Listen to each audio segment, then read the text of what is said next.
Unit 7, Trickery. God! Jean cried. We have company coming for dinner, and the living room is a disaster. It looks like a tornado hit it, her husband Joe added in agreement. How are we ever going to make the place look presentable before they get here? She asked in a worried voice. Child labor, Joe snickered. Hey boys, could you come to the living room, please? I have a surprise for you. Their two young boys came flying into the living room. Dad knew the word surprise would pull them away from anything they were doing. Even though he had used the ploy many times before, they still fell for it.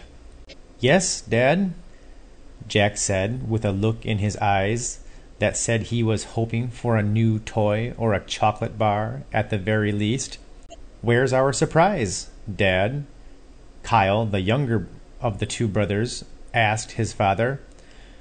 Oh, were you expecting something? Joe said, looking like he had no idea what they were talking about. You said, I've got a surprise for you. So what do you think? Jack, realizing he had been tricked, sharply snapped. Surprises come in many shapes and sizes, you know.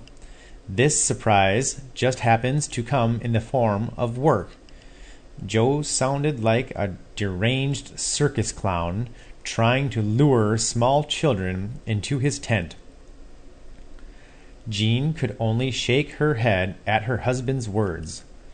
She couldn't believe that he would resort to such measures. But, on the bright side, the living room would get cleaned, and that was foremost on her mind at the moment. After the kids got over the initial shock of being deceived by their father, the family started the cleaning process. Jean delegated the duties. The kids were to pick up their toys, school books, and things that they had left lying on the floor or hadn't put away. Joe organized the bookshelf and tidied up around the entertainment center. Jean also dusted, swept, and mopped. In no time at all, the living room was spick and span.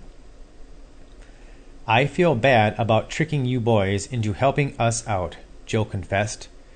How about tomorrow I take you out for a real surprise to make up for it? We'll go to the zoo. The boys screamed with delight. Maybe their father wasn't so evil after all.